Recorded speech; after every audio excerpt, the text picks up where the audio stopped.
By identifying clearly what you intend to achieve, working out how you want to achieve it, it will help you focus your resources. My name is Stephen Murray. I'm the Impact Assessor at the United Kingdom Erasmus Plus National Agency.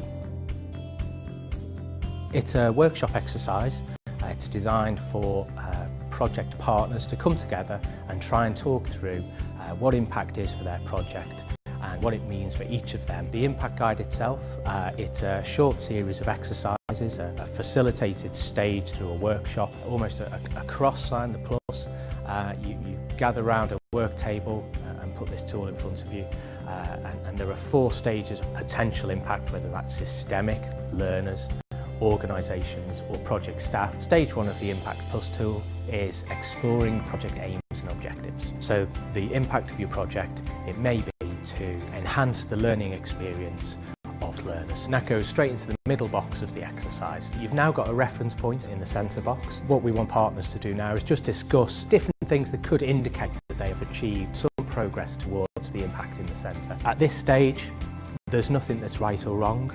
Partners can put anything they want. You just write them down on a piece of paper and put them in each box as you go around. You can perhaps discuss each side box in turn and think about what kind of things might be relevant for learners. Would it be an accredited qualification? Could it be improved satisfaction? There could be things for institutions, the partners involved. You might capture changes in the way that they do things or the way that they structure their courses. In turn as well, that may lead to other benefits for your staff in terms of increased satisfaction with their jobs, increased motivation. And then finally, there's the systemic side. It may be that your course module you develop and operate is adopted by other institutions or accredited by curriculum authorities. Stage 2 is exploring the outcome and output indicators in a bit more detail. The Impact Plus tool itself has a scale against each of those 4 boxes on it, ranked from 1 to 5. So what you can do there is, as a group, you can collectively discuss how important each of those 4 boxes and the impact notes that you've put in each of them are to your project. You shouldn't rank every one of the 4 outside boxes as top impact. You shouldn't rate every note as very important. There's got to be some kind of filtering process going on here.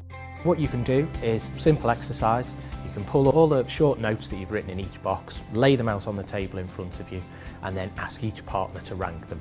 Simple way of doing that is to just have 2 different coloured stickers, one red, one green.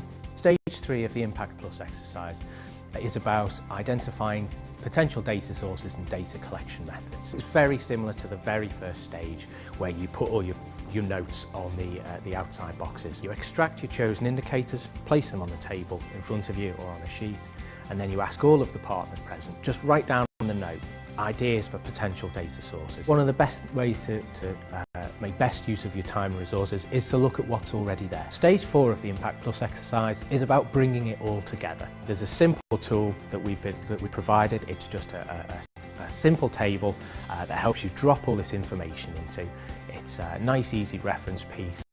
Simple for you to print off and stick on the wall in the office, so you always know exactly what your project's supposed to be doing and how you intend to capture the information about it. You can now go off and start designing your questionnaires or delving deeper into your data sets and databases. Downloading the tool is really simple. You just go to the Erasmus Plus National Agency website and look for the tool on our Impact Assessment Resources page.